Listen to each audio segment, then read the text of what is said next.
الحمد لله وكفى وسلام على عباده الذين اصطفى أما بعد فأعوذ بالله من الشيطان الرجيم بسم الله الرحمن الرحيم هل جزاء الإحسان إلا الإحسان سبحان ربك رب العزة عما يصفون وسلام على المرسلين والحمد لله رب العالمين اللهم صل على سيدنا ومولانا محمد وعلى آل سيدنا ومولانا محمد وبارك وسلم اللهم صل على سيدنا ومولانا محمد وعلى آل سيدنا ومولانا محمد وبارك وسلم اللهم صل على سيدنا ومولانا محمد وعلى آل سيدنا ومولانا محمد وبارك وسلم۔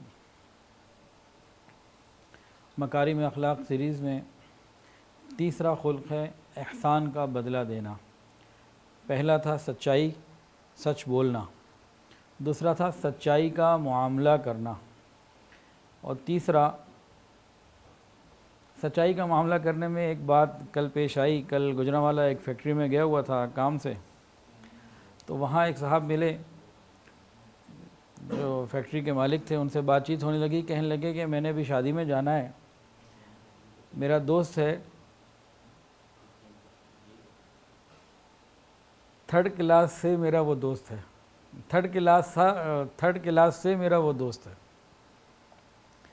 اس طرح کا جملہ بولا، وہ کلاس 3rd سے وہ ان کا دوست تھا، تو انہوں نے ایک ایسا جملہ بولا، تو میں نے کہا بھئی اگر مذاق میں کسی کو کہنا ہو تو آپ یوں بھی کہہ سکتے ہیں کہ 3rd کلاس سے بندے کے بیٹے کی شادی ہے، یا دو جملہ بہرحال بھول گیا، اس وقت ذہن میں آیا تھا۔ چلیں، پہلا ہے جی سچ بولنا، دوسرا سچائی کا معاملہ کرنا، اور تیسرا ہے احسان کا بدلہ دینا۔ آج یہ تیسری بات کے اوپر ذکر کیا جائے گا انشاءاللہ۔ لفظ احسان قرآن مجید میں بھی استعمال ہوا اور حدیث کے اندر بھی، اور اس کے ایک سے زیادہ مطلب ہیں۔ ایک مطلب تو اس کا عبادت کی اس کیفیت سے مراد ہوتا ہے کہ جس کو نبی علیہ السلام نے حضرت جبرائیل علیہ السلام کے جواب میں ارشاد فرمایا۔ حضرت جبرائیل علیہ السلام نے پوچھا مل احسان، احسان کیا ہے؟ آقا صلی اللہ علیہ وسلم نے ارشاد فرمایا ان تعبد اللہ کأنک تراہ فإن لم تکن تراہ فإنہ یراک، کہ تم اللہ تعالیٰ کی عبادت ایسے کرو کہ جیسے تم اللہ کو دیکھ رہے ہو۔ یہ احسان کی کیفیت ہے، یہ مقام احسان ہے۔ اگر تمہیں یہ درجہ حاصل نہیں تو کم سے کم اتنا درجہ تو ضرور حاصل کر لو کہ تمہیں یہ خیال آئے کہ اللہ تمہیں دیکھ رہا ہے۔ یہ مقام احسان ہے۔ تاہم ایک احسان اور بھی ہے، دوسرا مطلب بھی ہے۔ فرمایا الاحسان هو فعل الانسان ما ينفع غیرہ، کہ انسان کا وہ عمل کہ جس سے دوسرے کو فائدہ پہنچے۔ احسان کی تعریف کیا ہے؟ انسان کا وہ عمل جس سے دوسرے کی خیر خواہی ہو اور اسے فائدہ پہنچے، اس کو بھی احسان کہتے ہیں۔ تو آج کی جتنی گفتگو ہے وہ اس احسان کے تحت ہے، اور یہ مکارم اخلاق میں سے ہے، اور اللہ نے ہمیں حکم دیا ہے اس کے بارے میں۔ ان اللہ یأمر بالعدل والاحسان، اور اللہ تمہیں حکم دیتا ہے انصاف کی، عدل انصاف کی اور احسان کرنے کی۔ وبالوالدین احسانا، اپنے والدین کے ساتھ احسان کرنے کی، اور پھر آگے پوری تفصیل ہے۔ تو اللہ رب العزت ہمارے حقیقی محسن ہیں، انہوں نے تمام مخلوقات کے اوپر احسان فرمائے ہیں، اور ایک انسان کی صفت ہے وہ یہ ہے کہ جو انسان پر احسان کرے یہ اس سے محبت کرتا ہے۔ انسان کے اندر اللہ نے کوالٹی رکھی ہے، صفت ہے کہ جو اس کے اوپر احسان کرے یہ اپنے محسن سے محبت کرتا ہے۔ انسان تو انسان، جانور بھی، شیر ایک درندہ ہے چیر پھاڑ کر کھا جانے والا، لیکن جو اس کے ٹرینر ہوتے ہیں، اس کو خیال رکھتے ہیں، اس کی غذا کا خیال رکھتے ہیں، وہ جب اس کے ساتھ تعلق پیدا کر لیتے ہیں تو اپنا ہاتھ بھی اس کے منہ میں ڈالتے ہیں، انہیں کچھ نہیں کہتا۔ گویا کہ درندے بھی اپنے محسن کا خیال کرتے ہیں، اور انسان تو پھر انسان ہے، تو انسان تو اپنے محسن کا بہت خیال کرنے والا ہوتا ہے۔ حضرت علی رضی اللہ تعالیٰ عنہ نے فرمایا الناس ابناء ما یحسنون، لوگ اپنے محسنوں کی اولاد ہوا کرتے ہیں، بیٹے ہوا کرتے ہیں۔ اسی طرح ایک مثال مشہور ہے، الانسان عبد الاحسان، انسان احسان کا بندہ ہوتا ہے، جو احسان کرنے والا بندہ، جو احسان کرنے والی شخصیت ہوتی ہے، انسان اس کا خیال رکھتا ہے۔ اور مسلم شریف کی روایت ہے، نبی علیہ السلام نے فرمایا ان اللہ کتب الاحسان علی کل شیء، بے شک اللہ تعالیٰ نے ہر ایک کے اوپر احسان کو لازم قرار دیا۔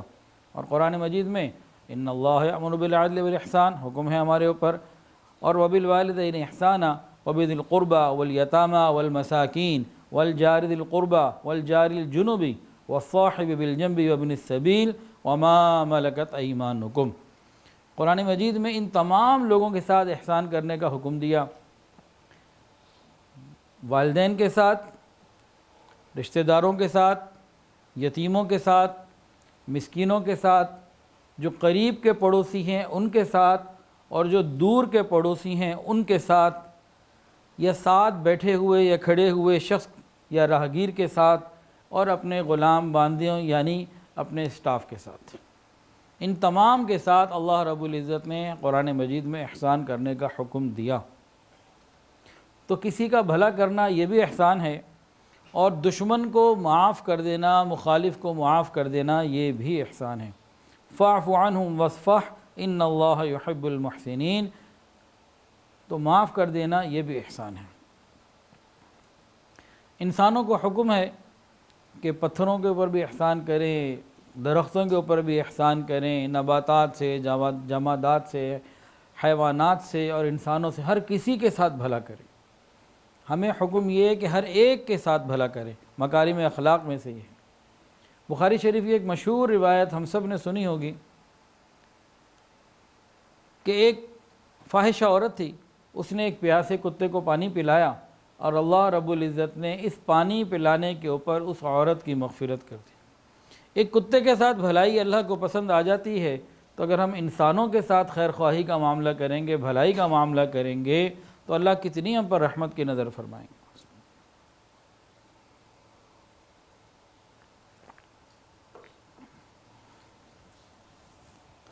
نبی علیہ السلام نے ایک مرتبہ حضرت علی رضی اللہ تعالیٰ عنہ سے پوچھا، الا ادلک علی اکرم اخلاق الدنیا والآخرہ، کیا میں تمہیں دنیا اور آخرت کے بہترین اخلاق کے بارے میں نہ بتاؤں؟ بہترین اخلاق ہم سب چاہتے ہیں، ہم سب اپنے آپ کو اچھے اخلاق والا سمجھتے ہیں۔ کوئی ہمیں کہنا ہے بڑے برے اخلاق والے، ہمیں برداشت نہیں ہوگی۔ کیا خیال ہے؟ ہم سب چاہتے ہیں کہ لوگ ہمیں اچھے اخلاق والا مانیں، سمجھیں، اور ہم دعویٰ بھی کرتے ہیں ہمارے اخلاق اچھے ہیں، لیکن اخلاق وہ اچھے ہوں گے جو اللہ کی نظر میں اچھے ہوں، خالی ہمارے کہنے سے اچھے نہیں ہوتے۔ ہم لوگ تو تجارت کرتے ہیں، ہمارے اخلاق نہیں ہیں، اس کو اخلاق کہنا جھوٹ ہے جو ہمارے معاملے ہیں۔ ہم لوگ تاجر ہیں، ہم بزنس کرتے ہیں، ہم لین دین کرتے ہیں۔ تو حضرت علی سے نبی علیہ السلام نے کیا فرمایا؟ الا ادلک علی اکرم اخلاق الدنیا والآخرہ، کیا میں تمہیں دنیا اور آخرت کے بہترین اخلاق نہ بتاؤں؟ پھر خود ہی فرمایا ان تصل من قطعک، جو تجھ سے توڑے تو اس سے جوڑ، وتعطی من حرمک، جو تجھے محروم کرے تو اسے عطا کرے۔ اخلاق یہ ہیں۔ ہم میں سے بعض لوگ نا اپنے اعلیٰ اخلاق کی جو دلیل پیش کرتے ہیں، وہ کیا کہتے ہیں؟ جو ہمارے ساتھ اچھا ہم اس کے ساتھ اچھے، جو ہمارے ساتھ برا ہم اس کے ساتھ برے۔ اس کو اخلاق نہیں کہتے۔ بالکل معاف کیجیے گا، اگر ہمارا یہ کہنا ہے کہ جو ہمارے ساتھ اچھا ہم اس کے ساتھ اچھے، اور جو ہمارے ساتھ برا ہم اس کے ساتھ برے، اللہ کی قسم یہ اخلاق نبی علیہ السلام نے نہیں کہا، یہ تجارت ہے، یہ اخلاق نہیں ہے۔ کسی حدیث میں اس اخلاق کی ڈیفینیشن نہیں ملتی۔ کیا فرمایا؟ جو تجھ سے توڑے تو اس سے جوڑ، جو تجھے محروم کرے تو اسے عطا کرے، یہ ہے اخلاق۔ وہ تو تجارت ہے۔ بلکہ جانوروں کے بھی یہی معاملے ہوتے ہیں۔ آپ بقرعید کے موقع پہ جانور لائے، 4 دن اچھا ان کا خیال کریں، وہ آپ سے محبت کرتے ہیں۔ آپ ان کو ماریں، وہ سینگ مارتے ہیں۔ تو جانوروں کی باتیں ہیں۔ یہ اخلاق کا نبی علیہ السلام سے کیا تعلق؟ اس کا اسلام سے کیا تعلق؟ کہ جو ہمارے ساتھ اچھا ہم اس کے ساتھ اچھے، جو ہمارے ساتھ برا ہم اس کے ساتھ برے۔ یہ تو اخلاق نہیں ہے۔ جفا کے بدلے وفا، جفا کے بدلے وفا، یہ احسان ہے، یہ اخلاق ہے، یہ محبت ہے۔ وہ توڑنے میں انتہا کر دیں، آپ جوڑنے میں انتہا کر دیں، پھر دیکھیں اللہ کیسے برکتیں عطا فرماتے ہیں۔ کبھی کم نہیں ہوگا، نہ عزت کم ہوگی، نہ مال کم ہوگا، پھر اللہ کی مدد آپ کے ساتھ ہوگی، اللہ کی محبت آپ کے ساتھ ہوگی۔ تو باقاعدہ بائی نیم کھل کے بتا دیا، جو تمہیں محروم کرے تم اسے عطا کرو، یہ اخلاق ہوا کرتے ہیں۔ ایک اور حدیث سنیے، نبی علیہ السلام نے فرمایا، یا ابا ہریرہ، اے ابو ہریرہ، کن ورعا تکن اعبد الناس، متقی بن جاؤ، سب سے زیادہ عبادت گزار بن جاؤ گے۔ وکن قنعا تکن اشکر الناس، قناعت پسند بن جاؤ، تم سب سے زیادہ اللہ کا شکر ادا کرنے والے بن جاؤ گے۔ وَأَحِبَّ لِلنَّاسِ مَا تُحِبُّ لِنَفْسِكَ تَكُنْ مُؤْمِنًا، کہ تم اپنے لیے جو پسند کرتے ہو دوسروں کے لیے بھی وہی پسند کرو، تم مومن بن جاؤ گے۔ وَأَحْسِنْ جِوَارَ مَنْ جَاوَرَكَ تَكُنْ مُسْلِمًا، تم اپنے پڑوس کے پڑوس کو نبھاؤ، ان کے ساتھ احسان کا معاملہ کرو، تم مسلمان بن جاؤ گے۔ اخلاق تو یہ ہیں۔ ایک بڑی پیاری، بڑی مزیدار بات، حل جزاء الاحسان الا الاحسان، احسان کا بدلہ احسان کے سوا اور کیا ہو سکتا ہے؟ مفسرین نے ایک بڑی عجیب بات کہی، فرماتے ہیں کہ احسان سے مراد بندے کا کلمہ پڑھنا ہے، لا الہ الا اللہ محمد الرسول اللہ۔ عجیب بات فرماتے ہیں کہ احسان سے مراد بندے کا کلمہ پڑھ لینا ہے، لا الہ الا اللہ محمد الرسول اللہ، اور احسان کا بدلہ احسان ہوتا ہے، تو پھر اللہ رب العزت اس کو اس بدلے میں جنت عطا فرمائے۔ اور امام ربانی مجدد الفسانی رحمۃ اللہ علیہ کلمہ طیبہ کے بارے میں ایسی بڑی عجیب بات اپنی مکتوبات شریفہ پہ لکھتے ہیں، انسان حیران ہو جاتا ہے کتنا عظیم کلمہ ہے یہ، لا الہ الا اللہ محمد الرسول اللہ، کتنا عظیم کلمہ ہے۔ فرماتے ہیں کہ ایک مرتبہ کا کلمہ پڑھ لینا اخلاص کے ساتھ، محبت کے ساتھ، یہ پوری انسانیت کی مغفرت کروا دے، اتنی گنجائش رکھتا ہے کہ کوئی ایک آدمی اخلاص کے ساتھ کلمہ پڑھ لے تو اس کے اندر اتنی وسعت ہے کہ اگر اللہ چاہیں تو اس ایک کی وجہ سے سب کی مغفرت فرما سکتے ہیں۔ ایسا عظیم کلمہ ہے یہ، لا الہ الا اللہ محمد رسول اللہ۔ تو اللہ رب العزت نے ہمارے اوپر احسان کا معاملہ کیا۔ کتنے احسانات ہیں اللہ تعالیٰ کے؟ وَإِن تَعُدُّوا نِعْمَةَ اللَّهِ لَا تُحْصُوهَا، شمار بھی نہیں کر سکتے۔ اللہ نے ہمیں صحت دی، اللہ نے ہمیں عزت دی، کیا کیا نعمتیں اللہ تعالیٰ نے ہمیں عطا فرمائیں۔ اب احسان کا بدلہ احسان ہوا کرتا ہے، تو ہمیں چاہیے کہ ہم اس کی بندگی کریں، اپنے دل میں کسی غیر محرم کی، غیر کی محبت نہ آنے دیں۔ یہ صحت، یہ عزت، یہ مال، یہ جوانی، یہ آنکھیں، یہ ہاتھ، زندگی، ساری چیزیں اللہ نے ہمیں عطا فرمائی ہیں، یہ سب اللہ تعالیٰ کے احسانات ہیں۔ اب احسان کا بدلہ احسان ہوا کرتا ہے، تو ہماری ذمہ ہے کہ ہم عبادت کریں تو فقط اللہ کی، کسی نفسانی، شیطانی اور شہوانی محبت کی طرف بھول کے بھی مت دیکھیں، نہیں تو ہم ناشکر قرار دے دیے جائیں گے اور سزا کے مستحق بن جائیں گے۔ ہمیں چاہیے کہ اللہ تعالیٰ کے سامنے بندگی کا اظہار کریں، اس کے سامنے سر جھکائیں، عاجزی کریں، اس کی عظمتوں کو بیان کریں، اللہ سے محبت کریں، اور پورے دل کے ساتھ اللہ سے محبت کریں، من کل قلوبکم، پورے دل کے ساتھ اللہ تعالیٰ سے محبت کریں، کوئی حرام محبت کا وہاں گزر ہی نہ ہو۔ اللہ کے اتنے احسانات ہیں، ہمیں اس کے لیے خیال کرنا چاہیے۔ شریعت کی خوبصورتی دیکھیے کہ جہاں بھی معاملہ دو لوگوں کے درمیان آتا ہے نا، تو شریعت ایک کو کہتی ہے دوسرے کا خیال کرو، اور دوسرے کو حکم دیتی ہے پہلے کو خیال کرو۔ شریعت کی خوبصورتی کیا ہے کہ جہاں دو لوگوں کے آپس کے معاملے کی بات آئے تو وہاں پہلے کو کہتی ہے دوسرے کا خیال کرو، اور دوسرے کو کہتی ہے پہلے کا خیال کرو، دونوں کی طرف متوجہ ہوتی ہے، اور دونوں کو ہی کہتی ہے کہ ایک دوسرے کے ساتھ اچھائی کا معاملہ کرو، تاکہ دونوں کی طرف سے اچھائی کا معاملہ ہو اور دنیا کے اندر امن، محبت اور سکون والی زندگی ہو۔ والدین اور اولاد یہ دو طرفہ معاملہ ہو گیا نا.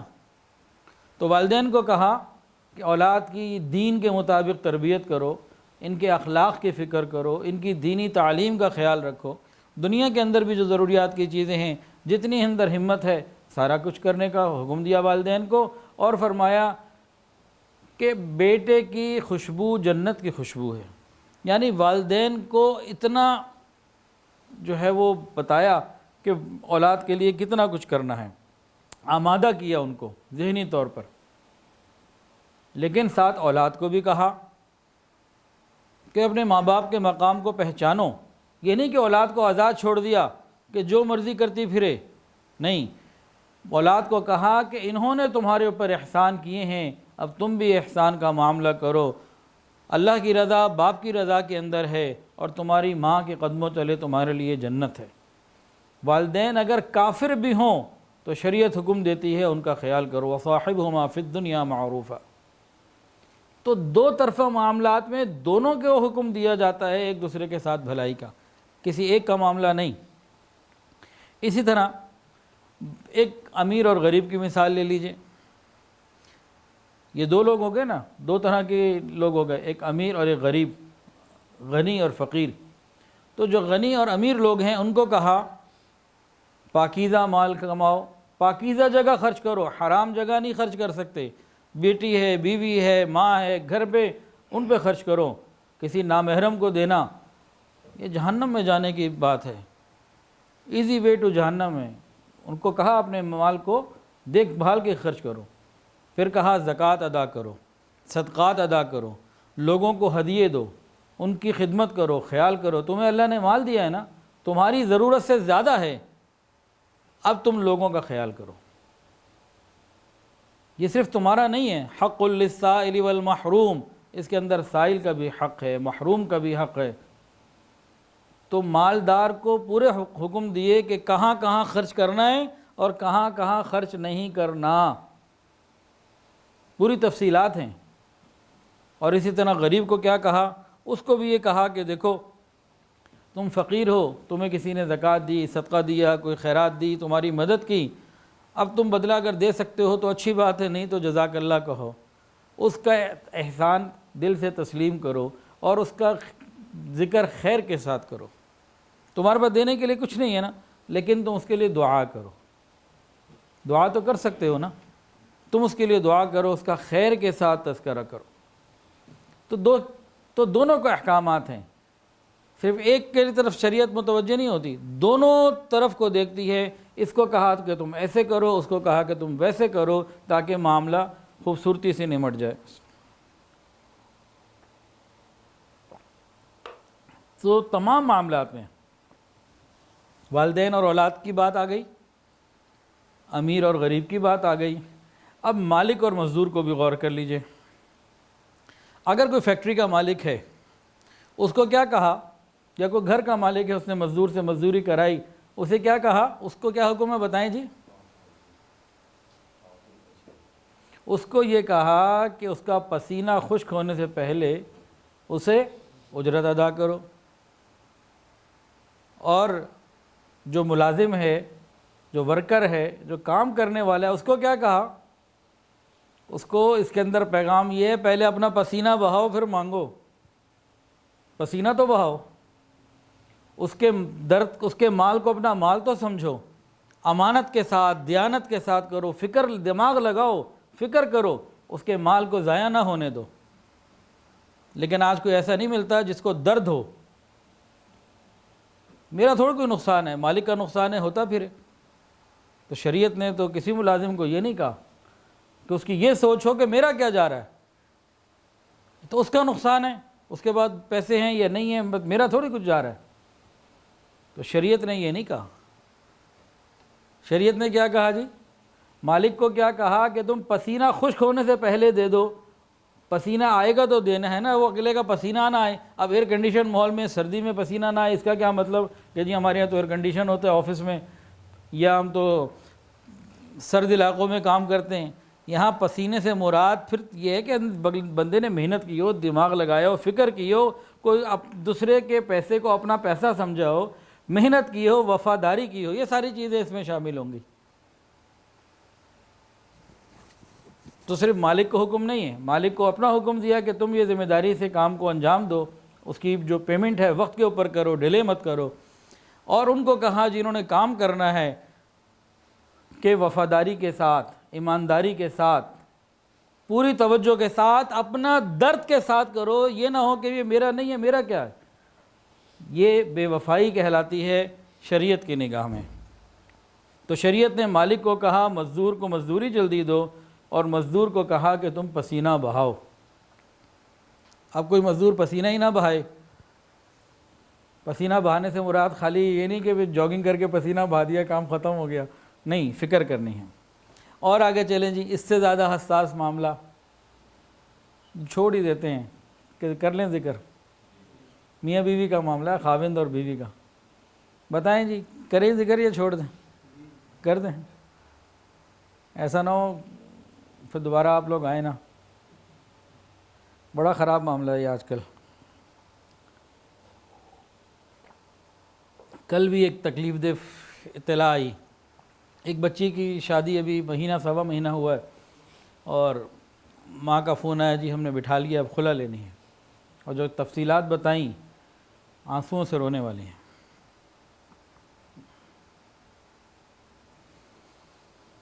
اللہ اکبر کبیرہ۔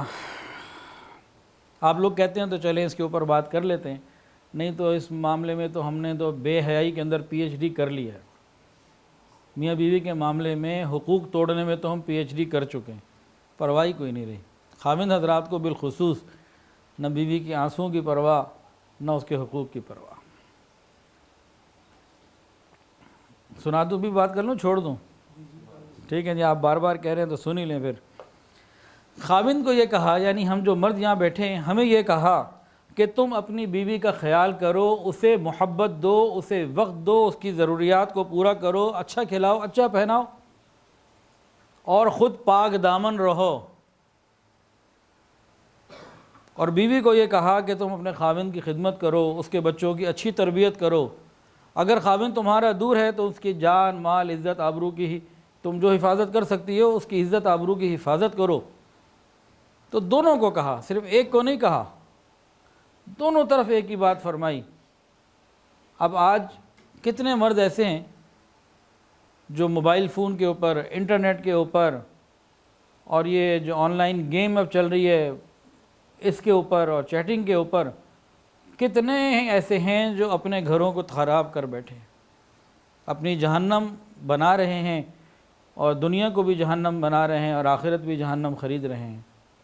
بہت زیادہ معاملات خراب ہیں۔ اس کے اوپر کیا میں بتاؤں، کیا نہ بتاؤں۔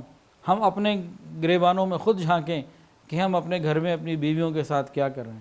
قیامت کے دن سوال ہوگا کہ میں نے کہا تھا وعاشروہن بالمعروف، ان کا خیال رکھنا، بتاؤ تم نے کیا کیا۔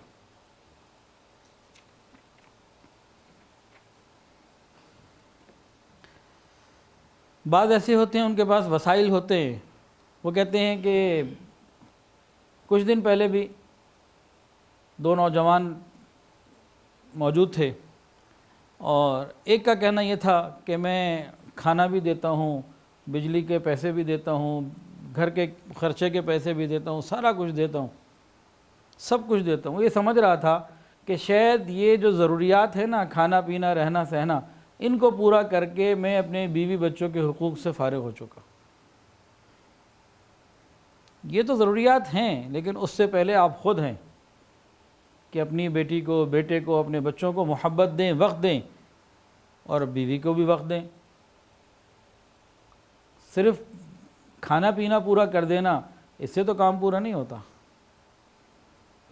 اس کو سمجھانے کی کوشش کی، لیکن بہرحال کوئی خاص کامیابی مجھے نہیں ملی، کہ وہ یہی سمجھتا رہا کہ جی آخر ان کو کس چیز کی ضرورت ہوتی ہے، ان کو 3000 کے سوٹ کی ضرورت ہوتی ہے، میں 6000 کا سوٹ دیتا ہوں۔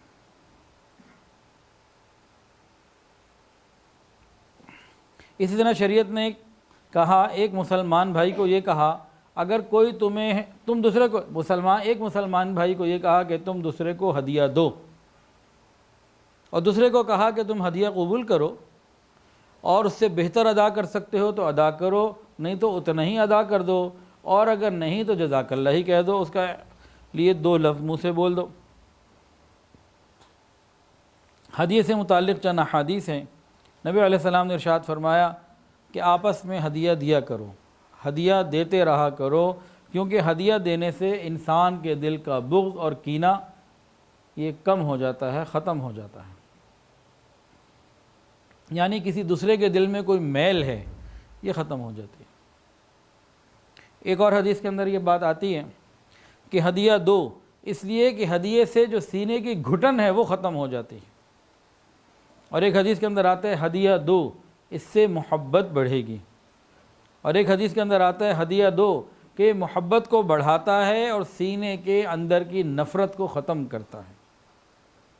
ایک اور حدیث میں نبی علیہ السلام نے فرمایا کہ ہدیہ دو، اس لیے کہ ہدیہ تھوڑا ہو یا زیادہ یہ کینے کو ختم کرتا ہے اور محبت کو پیدا کر دیتا ہے۔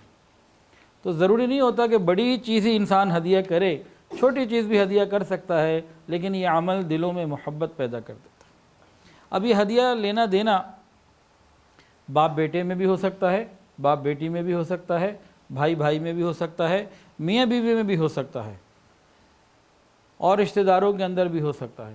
تو یہ ہدیے کا لین دین کرنا یہ محبتوں کو بڑھا دیتا ہے، دلوں کی میل کو، گھٹن کو، دلوں کے اندر کینے کو، تنگی کو دور کر دیتا ہے۔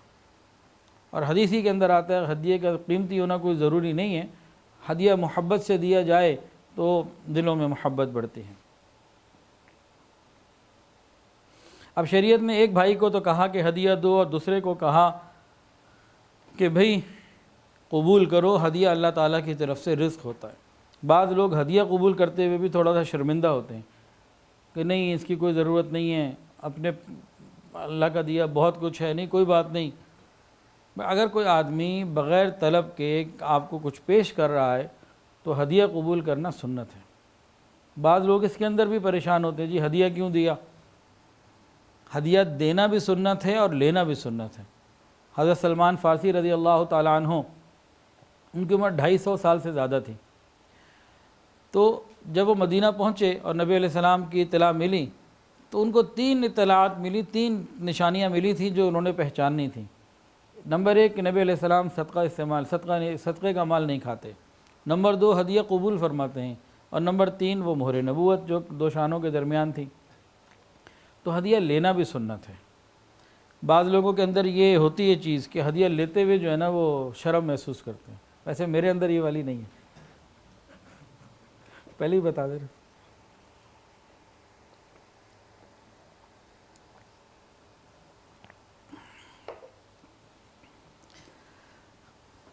حضور پاک صلی اللہ علیہ وسلم کی مبارک عادت یہ تھی، اگر کوئی آپ کو ہدیہ پیش کرتا تو آپ اس سے بہتر بدلہ اس کو دینے کی کوشش کرتے۔ تو ہدیے کا لین دین محبتوں کے ساتھ ہو تو یہ دلوں میں محبت کو بڑھاتا ہے۔ اور یہ ہدیہ جو بغیر طلب کے مل جائے یہ انتہائی خالص پاکیزہ مال ہوا کرتا ہے۔ ایک تو مال غنیمت میں جو غنیمت آئے حاصل وہ پاکیزہ مال ہے، اور یہ جو ہدیہ ملتا ہے بغیر دل کی طلب کے یہ پاکیزہ مال ہے۔ چنانچہ نبی علیہ السلام ہدیہ قبول بھی فرماتے تھے اور اس کا بدلہ بھی دیتے تھے، بلکہ ارشاد فرماتے تھے جس بندے کو ہدیہ ملے اسے چاہیے کہ اس کی مکافات کرے، اور جس کی استطاعت نہ ہو وہ اس کا تذکرہ کر دے، اور جس نے اس کا تذکرہ کیا اس نے شکر ادا کر دیا۔ فمن ذکرہ فقط شکرہ۔ اول تو یہ ہے کہ کسی نے آپ کو ہدیہ دیا، اب آپ اس سے بہتر ہدیہ دے دیں۔ آپ کے پاس گنجائش نہیں ہے، استطاعت نہیں ہے تو یہ واجب نہیں ہے دینا، آپ کے پاس ہے ہی نہیں۔ اب آپ کیا کریں؟ اس ہدیہ دینے والے کا اچھے طریقے سے محبت سے تذکرہ کر دیں، اس کا اچھا ذکر کر دیں اور اس کا شکر ادا کر دیں، جزاک اللہ، اس طرح کے الفاظ کہہ دیں، اس سے دلوں میں محبتیں قائم ہو جاتی ہیں۔ ایک زمانہ تھا جب ہمارے خاندانوں میں اور ہمارے بڑوں میں یہ روایات موجود تھیں، اب نہیں رہی اس درجے کی۔ ہمارے اسلاف جو ہیں ہدیے کا بدلہ دیا کرتے تھے۔ چنانچہ حضرت شریح رحمۃ اللہ علیہ کے بارے میں آتا ہے کہ جب بھی ان کی طرف ہدیہ بھیجا جاتا تو وہ برتن کو خالی نہیں بھیجتے تھے بلکہ اس میں کوئی چیز ڈال کے بھیجا کرتے تھے۔ کہیں سے کچھ آیا احسان کا بدلہ احسان تو مکارم اخلاق تو یہی ہیں کہ اب برتن خالی واپس نہیں بھیجنا، اس میں کچھ ڈال کے بھیجنا۔ ایک شخص نے ابراہیم ابن ادھم رحمۃ اللہ علیہ کی طرف ایک برتن میں انجیر اور انگور ہدیے میں بھیجے، انجیر اور انگور۔ ابراہیم بن ادھم رحمۃ اللہ علیہ کو وہ برتن ملا، آپ نے وہ تحفہ تو رکھا، برتن واپس کرنا تھا، گھر میں کوئی اور چیز تھی نہیں جو برتن کے حساب سے ڈال کے دی جائے، تو آپ کے پاس اس وقت ایک کھال کا بنا ہوا لباس تھا، وہی برتن میں ڈال کے بھیج دیا۔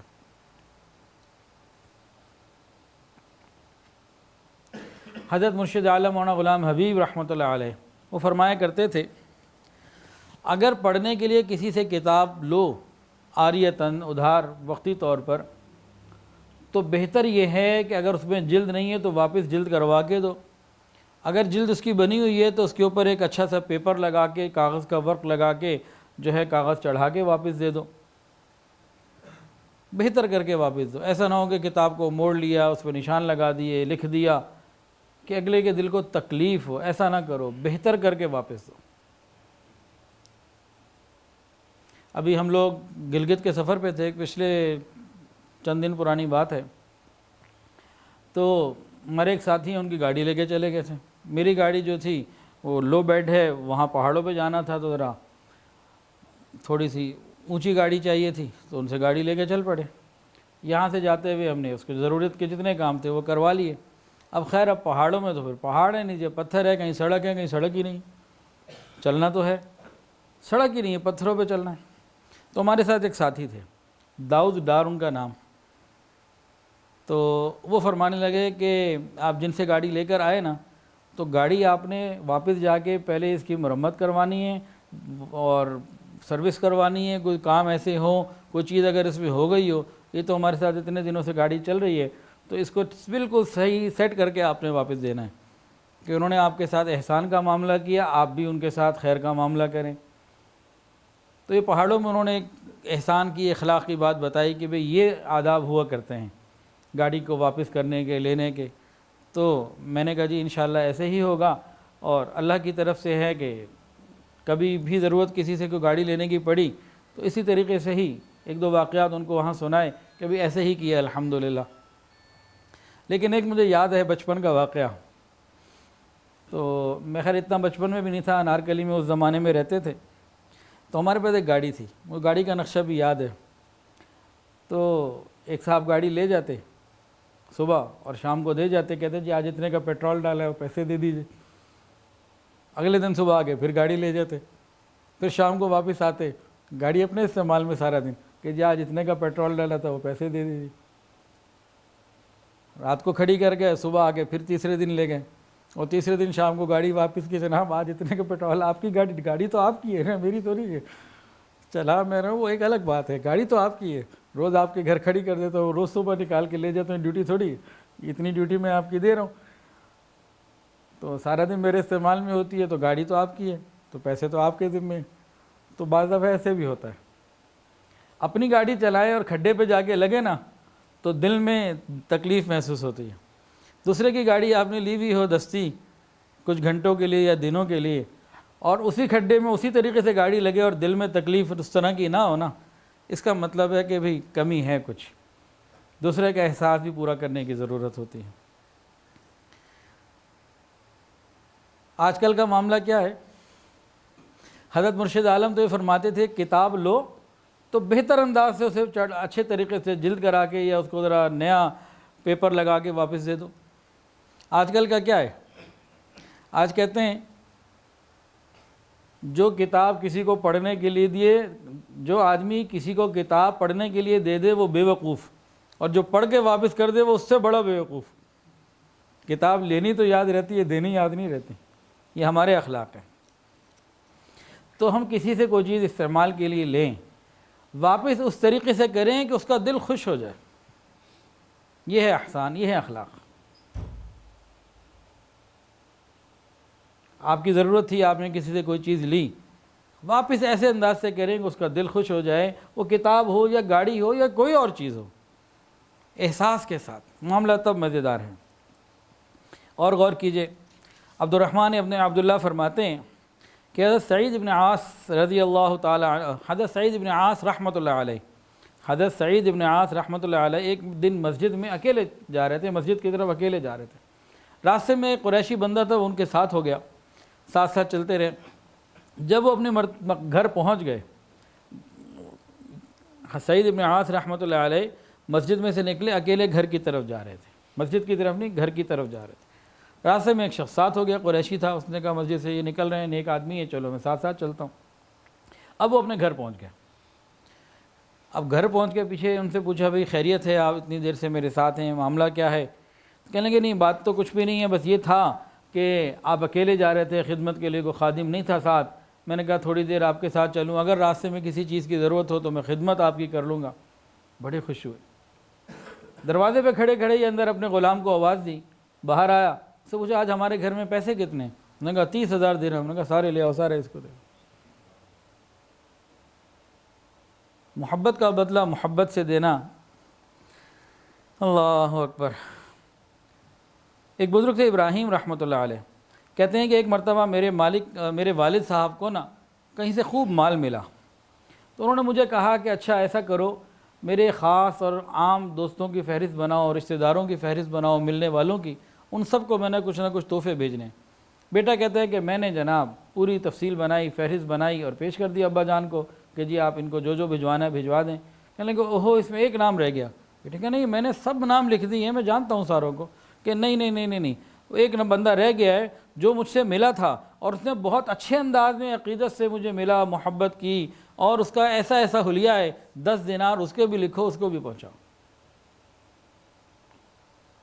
ایک مرتبہ ابو عیینہ رحمۃ اللہ علیہ وضو کرنے کے لیے نکلے تو ایک شخص ان کے ساتھ چل پڑا اور اس کے ہاتھ میں پانی کا لوٹا تھا، پانی سے بھرا ہوا لوٹا تھا، پانی سے بھرا ہوا۔ تو ابن عیینہ اپنی جگہ پہنچے تو اس نے پانی خدمت کے لیے پیش کر دیا۔ حضرت ابو عیینہ رحمۃ خوب خوش ہوئے اور راضی ہوئے، کہنے لگے کہ بھئی تم نے میرے ساتھ یہ خیال کا معاملہ کیا ہے، اور ان کے پاس 300 جریب، جیسے کوئی درہم اسی طرح جریب بھی کوئی چیز ہوگی، تو وہ انعام دلوا دیا کہ اس نے میرا خیال کیا۔ تو کوئی ہمارا خیال کرے، یہ تو اللہ والوں کی باتیں ہیں، تو کوئی ہمارا خیال کرے، ہم اس کا خیال کریں۔ احسان کا بدلہ احسان۔ احسان کی صورتیں مختلف ہیں۔ ہدیہ دینا یہ احسان ہے، کسی کو قرضہ دینا، کوئی مجبور ہے، پریشانی تنگی میں ہے، اس کو اس وقت قرضہ دینا اس کی ضرورت پوری ہو جائے، یہ احسان ہے۔ پھر اگر بہت تنگی میں آ گیا، اس کے بعد دینے کی گنجائش ہی نہیں، آپ کے اندر معاف کرنے کی ہمت ہے تو معاف کر دیں، تو یہ بھی احسان ہے۔ کوئی مصیبت میں پھنسا ہوا ہے، کسی قسم کی کوئی مصیبت، پریشانی اور تکلیف ہے، آپ کی ایک فون کال سے یا آپ کی محنت سے، فکر سے اس کی مصیبت دور ہو جائے تو یہ بھی احسان ہے۔ کسی کا کہیں کوئی کام اٹکا ہوا ہے اور جائز کام ہے اور آپ کی سفارش سے مدد ہو سکتی ہے، کام آسان ہو سکتا ہے اس کا، تو یہ بھی احسان میں آئے گا۔ پھر کسی کی خدمت کرنا، کسی کی کفالت کرنا، مہمان نوازی کرنا، یہ بھی احسان ہے۔ اور کسی کو علم پڑھانا، بالخصوص دینی تعلیم دینا، یہ بھی احسان ہے۔ کسی کی تربیت کرنا، یہ بھی احسان ہے۔ اور اگر کوئی اگلی بات بھی چلیں سن لیں، ہمارے معاشرے میں تو اس کو کوئی نہیں مانے گا، لیکن علماء نے لکھا ہے اگر کوئی بیٹی کا رشتہ مانگے اور باپ اپنی بیٹی کا رشتہ دے دے تو یہ سسر کا احسان ہے داماد کے اوپر، لیکن ہمارے معاشرے میں اس کی کوئی گنجائش نہیں ہے۔ بچپن میں مجھے یاد ہے، آج کل تو ویڈیو گیمز آ گئی ہیں جن میں تو ہم بہت کفر اور حرام اور بے حیائی اور بے دینی کی طرف چلے گئے، تباہ ہوتا جا رہا ہے ان گیمز کی وجہ سے، معاشرہ ہو چکا ہے بہت حد تک۔ اس کے اوپر چند دن پہلے بھی پب جی کے بارے میں جب بات ہوئی تھی تو 12 منٹ کا کلپ موجود ہے، کسی کو چاہیے تو لے لے، کہ تباہیاں مچ گئی ہیں، نسلیں تباہ ہو چکی ہیں، ہو نہیں رہی، ہو چکی ہیں، مزید اور تباہی کی طرف جا رہی ہیں۔ تو اس زمانے میں اس طرح کی ویڈیو گیمز اور اس طرح کی انٹرٹینمنٹس تو نہیں ہوتی تھیں، تو کیا ہوتا تھا، سڑکوں پہ ہمیں نظر آتا تھا کہ کوئی بندر لے کے جا رہا ہے، اس کے ساتھ ڈگڈگی ہے، اور جناب کوئی بکرا ہے وہ بڑے بڑے سنگوں والا، اور کہیں بھی وہ کھڑے ہو جاتے، لوگ صبح صبح آ جاتے، وہ مداری اپنے تماشے دکھاتے تھے۔ تو مجھے بہت اچھے طریقے سے یاد ہے، آپ میں سے بھی شاید کسی کو یاد ہوگا، تو میں اظہار کر رہا ہوں بھی میں نے دیکھے ہوئے، آپ لوگوں نے بھی دیکھے ہی ہوں گے۔ تو دیکھیں کیا ہوتا تھا، ایک بندر ہے، اس سے وہ مختلف کام مداری لے رہے ہیں، اچانک کہتے کہتے نا اس کو، ہاں بچہ جمورا سسرال جائے گا؟ کہا ہاں جائے گا۔ کیسے جائے گا؟ اب وہ جناب اس نے جناب پہلے لال رنگ کی واسکٹ پہننی ہے، پھر چشمہ لگانا، پھر دونوں ہاتھ ایسے پیچھے مان لینے، اس کے بعد ایسے چلنا بڑے متکبرانہ انداز میں، کیسے جائے گا؟ تو ہمارا تو اس قسم کا کلچر ہے۔ تو سسرال تو نبی علیہ السلام بھی گئے ہیں، لیکن یہ کلچر تو قرآن و حدیث کا نہیں ہے۔ اللہ اکبر کبیرہ۔ حدیث کے اندر آتا ہے جو انسانوں کا شکر ادا نہیں کرتا وہ اللہ تعالیٰ کا بھی شکر ادا نہیں کرتا۔ تو انسانوں کا شکر ادا کرنا، جزاک اللہ کہہ دینا، دعا دے دینا، بارک اللہ کہہ دینا، کوئی خیر کے کلمات ادا کرنا، یہ میرے اندر بھی بہت کم ہے، اللہ مجھے بھی اس کی توفیق عطا فرمائے، اور یہ احسان میں سے اور مکارم اخلاق میں سے اللہ تعالیٰ ہم سب کو اس کی توفیق عطا فرمائے۔ دن میں کئی دفعہ کسی سے کوئی چیز لینی دینی ہوتی ہے، بہن بھائیوں میں ہوتا ہے اور دوسرے لوگوں سے ہوتا ہے، بھئی پانی کا گلاس کسی سے منگوا بھی جزاک اللہ، اس قسم کے الفاظ استعمال ہو جائیں تو ہماری زندگی میں اللہ کی یاد بڑھتی چلی جائے۔ ہمارے اوپر کن کن لوگوں کے احسانات ہیں؟ سب سے پہلے تو اللہ رب العزت کے احسانات ہمارے اوپر ہیں۔ اس نے ہمیں انسان بنایا، مسلمان بنایا، نبی کا امتی بنایا، بے شمار نعمتوں سے نوازا۔ اب احسان کا بدلہ احسان ہے، تو سب سے پہلا تو ہم یہ کریں کہ اللہ تعالیٰ کی توحید کے ہم قائل ہوں، اس کی ذات و صفات میں کسی کو شریک نہ کریں، پہلا کام تو یہ۔ اس کے بعد دل، اس میں غیر اللہ کی محبت کو، حرام محبتوں کو دل سے نکالیں، صرف ایک اللہ کی محبت ہو، اور جن لوگوں سے محبت ہو ایک اللہ کی رضا کے لیے ہو، کہ قیامت کے دن جب اللہ کو ہم بتائیں کہ اللہ ان سے محبت آپ کے لیے کی تھی تو ہمیں اس کا ریوارڈ ملے۔ تو اس طریقے سے ہم دل کو اللہ کے لیے خالص کر لیں گے تو گویا کہ ہم نے اللہ تعالیٰ کا احسان ادا کرنے کی کوشش کرنے والوں میں شامل ہو گئے۔ اللہ تعالیٰ کے اتنے احسانات ہیں کہ شکر احسان ادا کر ہی نہیں سکتا۔ اور اللہ تعالیٰ کے بعد سب سے زیادہ احسانات ہمارے اوپر حضور پاک صلی اللہ علیہ وسلم کے ہیں۔ انہوں نے ہمیں دعائیں دیں، اللہ تعالیٰ کی یہ نعمت، یہ دین ہم تک پہنچایا، اور زندگی گزارنے کا سلیقہ ہمیں سمجھایا۔ اگر یہ نہ ہوتا تو ہم جانوروں جیسی زندگی گزار رہے ہوتے۔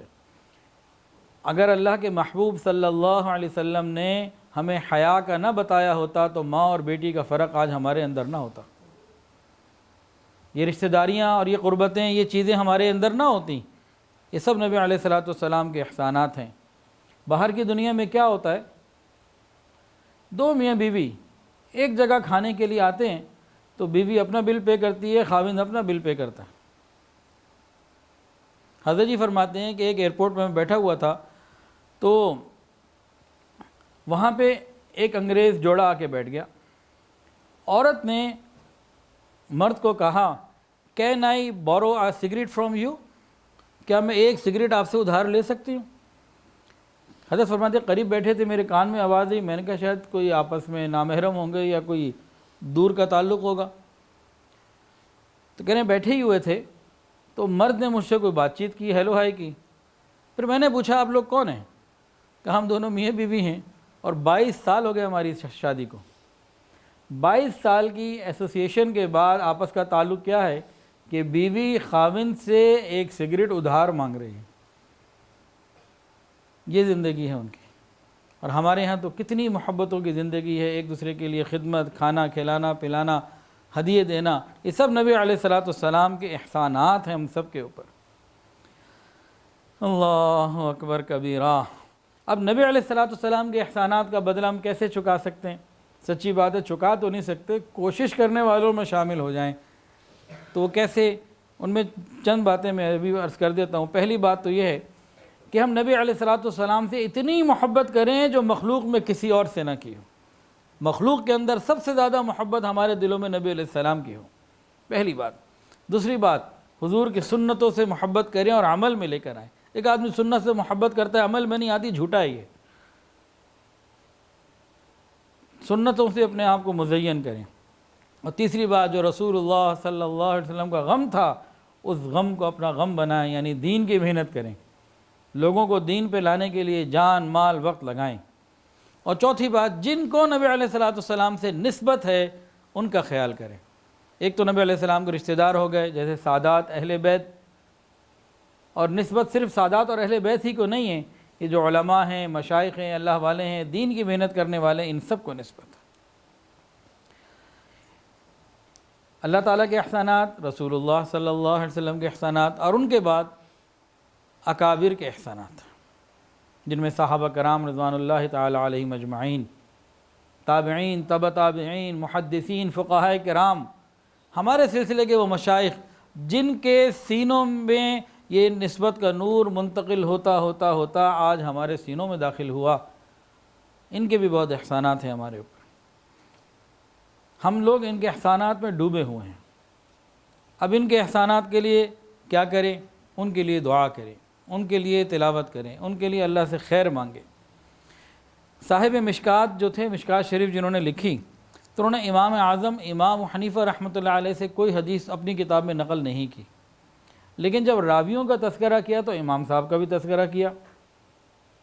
پوچھا بھئی جب آپ نے ان سے حدیث لی کوئی نہیں تو راویوں میں ان کا تذکرہ ہے، خیر کی بات ہے، کیوں بھئی؟ تو فرمایا کہ بھئی برکت کے حصول کے لیے کیا ہے کہ ایک متقی اور نیک انسان ہیں، دین کی انہوں نے اتنی خدمت کی ہے، تو حصول برکت کے لیے میں نے ان کا نام یہاں پہ لکھ دیا۔ حالانکہ خود شافعی المسلک تھے، لیکن امام صاحب رحمۃ اللہ علیہ کے قدردان تھے۔ تو ائمہ اربعہ کے لیے دعا کرنا، مشائخ کے لیے، صحابہ کے لیے، جتنے ہمارے بزرگ گزرے ہیں سب کے لیے دعائیں کرنا۔ تو ہم ان کے احسان کا بدلہ کیسے دے سکتے ہیں؟ ایک بات تو ہے کہ دعا کرنا، دوسرا تلاوت قرآن کے کر کے ثواب پہنچائیں۔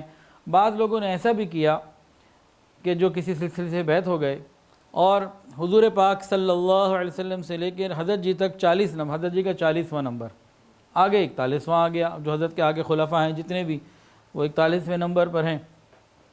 تو انہوں نے کیا کیا کہ اپنے شیخ حضور پاک صلی اللہ علیہ وسلم سے لے کر اپنے شیخ تک جتنے لوگ تھے سب کے لیے ایصال ثواب میں ایک ایک قرآن پڑھا۔ کسی نے سب کے لیے ایک ایک جانور قربانی کے موقع پہ قربان کیا، کسی نے جناب جتنے لڑی میں لوگ تھے اتنے عمرے کیے۔ تو بھئی کرنا چاہیے۔ امام اعظم امام حنیفہ رحمۃ اللہ علیہ اپنے استاد حماد کا بہت کثرت سے ذکر کرتے، اپنی ہر دعا میں ان کے لیے دعا کرتے، اور اپنے بیٹے کا نام بھی حماد رکھا۔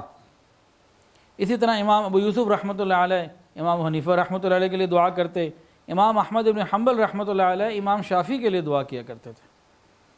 تو اکابر کے لیے دعا کرنا۔ قرآن مجید کے اندر ایک آیت ہے، وَيْلٌ لِّلْمُطَفِّفِينَ، تباہی ہے ناپ تول میں کمی بیشی کرنے والوں کے لیے۔ تباہی ہے، یہ کیا مطلب ہے جی اس کا؟ ناپ تول میں کمی۔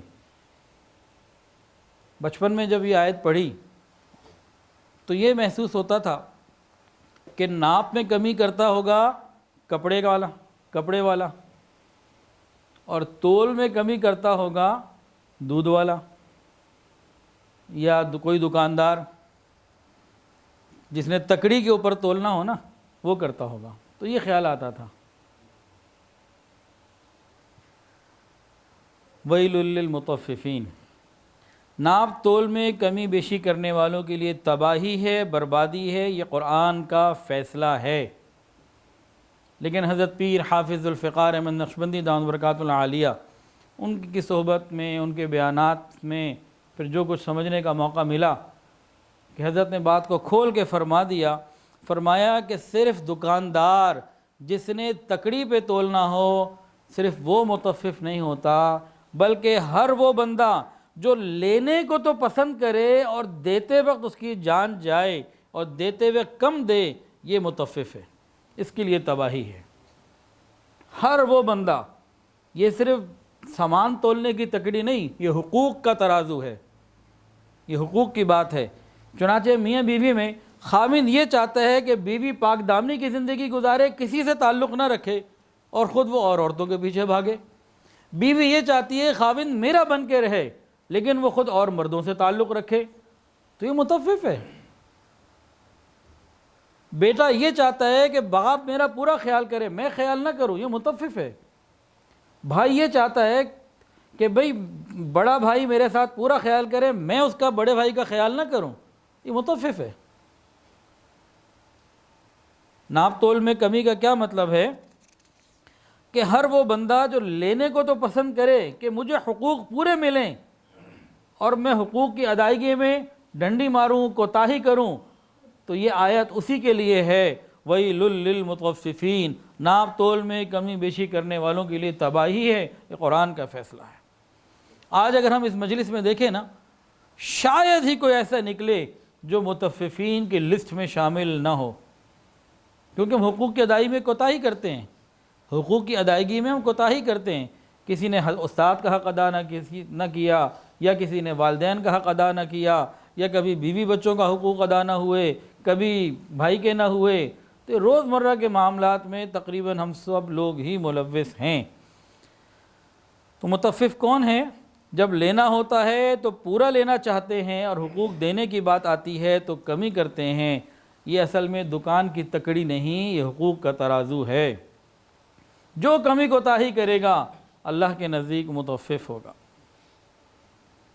ایسا نہ ہو کہ خدا نہ کرے قیامت کے دن ہمارا نام متففین میں شامل ہو جائے۔ آج وقت ہے، توبہ کریں، استغفار کریں، اللہ سے رجوع کریں، معافی مانگیں، اللہ تعالیٰ مہربانی فرما دیں گے۔ پہلے وقتوں میں کافر لوگ بھی احسان کا بدلہ دیا کرتے تھے۔ چنانچہ صلح حدیبیہ میں عروہ ابن مسعود کی جب نبی علیہ السلام سے بات چیت ہوئی، بات چیت میں اس نے کچھ طرز کلام ایسا تھا، صدیق اکبر رضی اللہ عنہ کو غصہ آیا، انہوں نے بہت سخت بات کر دی۔ حضرت صدیق اکبر رضی اللہ تعالیٰ عنہ نے عروہ ابن مسعود کو بہت سخت بات کر دی۔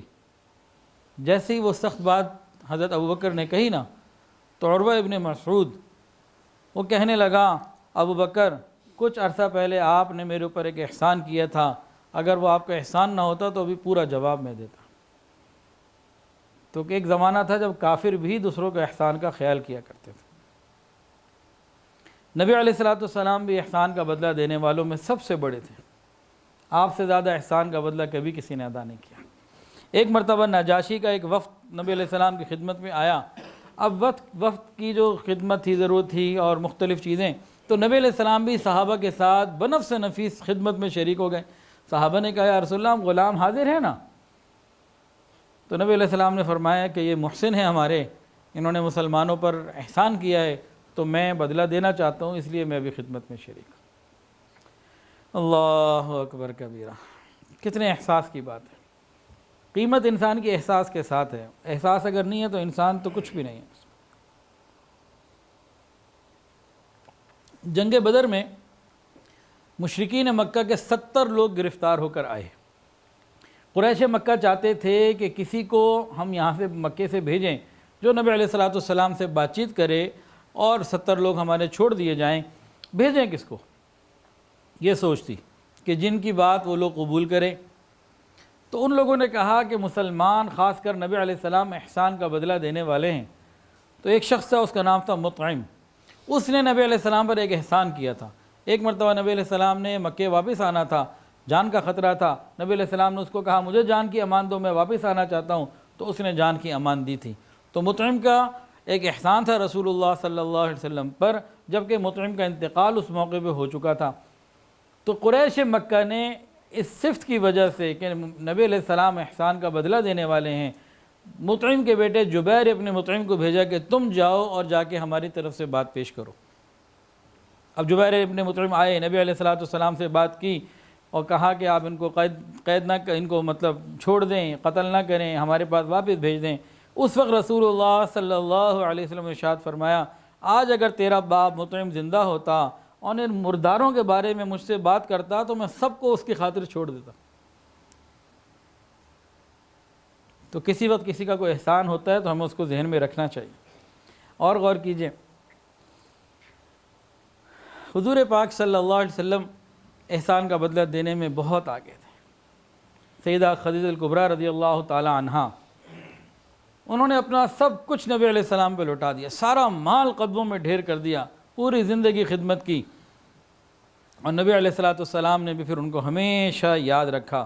ایک دفعہ نبی علیہ السلام گھر تشریف لائے، امی عائشہ موجود تھیں، آپ کے کان میں کسی عورت کی آواز آئی تو پوچھے خدیجہ جیسی آواز کتنی، کس کی ہے؟ کہا ان کی بہن آئی تھیں۔ اتنے عرصے کے بعد بھی بیوی کی آواز ذہن میں تھی، یاد تھی۔ پھر نبی علیہ الصلوۃ والسلام جب قربانی کرتے نا کسی موقع پہ، تو خاص گوشت کا حصہ یا کبھی کوئی تحفہ یا کوئی چیز آتی، بھئی یہ جاؤ یہ خدیجہ کی سہیلیوں کو دے آؤ۔ تو ایک مرتبہ میں عائشہ صدیقہ رضی اللہ تعالی عنہا نے، بیوی تھی نا وہ سوکن تھی، گو انتقال ہو چکا، لیکن اندر ایک یہ چیز اللہ نے فطرت رکھی ہے، تو ان کو بڑی غیرت آئی اور نبی علیہ الصلوۃ والسلام کو انہوں نے کہہ بھی دیا، یا رسول اللہ آپ اتنے عرصے بعد بھی اس بوڑھی عورت کو یاد کرتے ہیں جبکہ اللہ نے آپ کو جوان اور خوبصورت بیویاں دے دی ہیں، آپ اس کا تذکرہ کرتے ہیں۔ اللہ اکبر کبیرہ۔ نبی علیہ السلام نے کیا فرمایا کہ عائشہ اس نے اس وقت مجھے سپورٹ کیا جب مجھے سپورٹ کرنے والا اور کوئی نہ تھا، اس نے اس وقت اپنے مال سے میری مدد کی جب میرے پاس مال نہ تھا، آج تو میرے پاس بہت کچھ ہے۔ تو نبی علیہ السلام نے احسان کا بدلہ ادا کیا اور احسان کو یاد رکھا۔ تو یہ مکارم اخلاق میں سے ایک خلق ہے، احسان کا بدلہ دینا، محسن کو یاد رکھنا۔ آج کل تو بے وفائی کی مثالیں اتنی ہیں کہ ہم سبھی کے پاس ایک لمبی فہرست ہوگی کہ اس نے احسان کا بدلہ نہیں دیا، اب اس کو کیا ذکر کرنا کہ آج کیا کیا معاملات ہیں۔ ہمارے معاشرے میں کتنے ہی ایسے لوگ ہیں جنہوں نے ملک سے باہر، چاہے سعودی عرب میں یا امریکہ میں یا کہیں بھی، زندگی بھر محنت کی، یہاں مال بھیجتے رہے، کما کے پیسے بھیجتے رہے۔ یہاں والے لوگوں نے کوئی گھر بنایا یا کام کیا یا کاروبار کیا یا کوئی فیکٹری لی، پلاٹ لیا، اپنے ناموں سے لے لیا، وہ بیچارہ زندگی ساری محنت کر کے جب واپس آتا ہے کہتا ہے میرا مال، کہتا ہے تیرا کدھر ہے، یہ تو سب ہمارا ہے۔ اس قسم کے اور بہت سارے معاملات ہیں جو ہمارے معاشرے کے اندر جو ہے وہ احسان فراموشی کے ہیں۔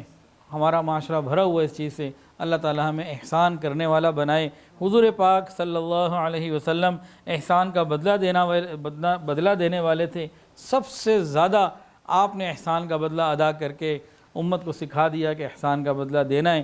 چنانچہ ہمیں چاہیے کہ ہم احسان کا بدلہ چکائیں، مال کے ذریعے چکائیں، دعاؤں کے ذریعے چکائیں، اچھے تذکرے کر کے چکائیں، اور جس طریقے سے ہو سکتا ہے ہم اپنے محسن کا خیر کا تذکرہ بھی کریں اور ان کے احسانات کو ادا کرنے کی فکر بھی کریں۔ کچھ تفصیلات تو آ گئیں کہ کون کون محسن ہیں، تاہم اس کائنات میں ایک ہستی ایسی بھی ہے کہ جس کا احسان کا بدلہ نبی علیہ الصلوۃ والسلام بھی ادا نہیں کر سکے۔ وہ ہستی عجیب ہستی ہے، عظیم ہستی ہے، اور اس امت کی سب سے بڑی ہستی ہے وہ حضرت صدیق اکبر رضی اللہ تعالی عنہ۔ انہوں نے رسول اللہ صلی اللہ علیہ وسلم پر اتنے احسانات کیے، لمبی فہرست ہے۔ خالی ہجرت کے واقعے کو دیکھ لیں تو خود ساتھ ہیں، گھر کا سارا مال ساتھ لے لیا، غلام کو کہا روز بکریاں چرانے پہنچنا، دودھ پہنچانا، مکہ کی خبریں پہنچانا، بیٹے کو کہا روز ہمیں مکہ کی خبریں پہنچانا، بیٹی کو کہا، بیٹی اسماء اس وقت حاملہ بھی تھیں، چاروں طرف سے دشمن نبی علیہ السلام اور صدیق اکبر کی تلاش میں تھے، اتنے خطرے کے ماحول میں وہ مکہ سے نکلتیں، چند کلومیٹر دور غار ثور کے دہانے پہ پہنچتیں، پھر اس کی چڑھائی چڑھتیں اور وہاں نبی علیہ السلام کو اور صدیق اکبر کو کھانا پہنچاتیں جبکہ وہ پریگننٹ تھیں۔ ہم میں سے کتنے لوگ حج عمرے پہ گئے ہوں گے لیکن غار ثور کی چوٹی پہ نہیں چڑھے ہوں گے، جبکہ غار ثور کے نیچے وہ ایئر کنڈیشن بس میں بیٹھ کے گئے ہوں گے۔ اگر حرم شریف کے ہوٹل سے وہاں تک پیدل آئیں تو 5 کلومیٹر تو یہ بن جائے گا، پھر اوپر چڑھنا، اور جبکہ ہمارے پاس وقت بھی ہے اور آسانیاں بھی ہیں، ادھر چاروں طرف سے دشمن بھی لگا ہوا ہے، پہلے ادھر سے پیدل ادھر آنا، پھر اوپر چڑھنا اور روز آنا اور اس خوف کے ماحول میں آنا، اور جبکہ آپ اس وقت امید میں سے بھی تھے۔ اگلے دن ابو قحافہ آ گئے، ابو بکر کے والد، ابو بکر چلا گیا، تمہارے لیے مال تو کچھ نہیں چھوڑ کے گیا ہوگا۔ تو وہ نابینا تھے، انہوں نے کچھ پتھر رکھ کے اس کو اوپر کپڑے کے اندر بند کر دیا، دادا کا ہاتھ پھرا دیا، دادا خوش ہو گئے کہ چلو کام ہو گیا، کچھ چھوڑ کے گئے ہیں۔ اور ایک بیٹی نبی علیہ السلام کی خدمت میں بیوی کی صورت میں موجود۔ تو صدیق اکبر رضی اللہ تعالیٰ عنہ کے احسانات کے بارے میں رسول اللہ صلی اللہ علیہ وسلم نے خود ارشاد فرمایا ہے۔ یہ کسی اور کی بات ہوتی نا تو میں اتنے مضبوط طریقے سے نہ نقل کرتا۔ رسول اللہ صلی اللہ علیہ وسلم نے ارشاد فرمایا، ابو بکر میں نے سب کے احسانات کا بدلہ ادا کر دیا، تیرے احسان کا بدلہ قیامت کے دن اللہ دے گا۔ کچھ تو احسانات ہوں گے نا کہ نبی علیہ السلام جیسی ذات جو احسان کا بدلہ ادا کرنے میں اس کائنات میں سب سے زیادہ آگے ہے، لیکن یہاں پہ نبی علیہ السلام نے بھی ارشاد فرمایا کہ ابو بکر تیرے احسان کا بدلہ قیامت کے دن اللہ دے گا۔ اللہ اکبر کبیرہ۔ اللہ تعالی ہمیں یہ خلق ادا حاصل کرنے کی توفیق عطا فرمائے۔ وآخر دعوانا ان الحمدللہ رب العالمین۔ ویڈیو کے نیچے سبسکرائب کے بٹن پہ کلک کریں، بیل کے آئیکن پہ کلک کیجئے تاکہ ہر نئی ویڈیو کی نوٹیفیکیشن آپ کو مل جائے۔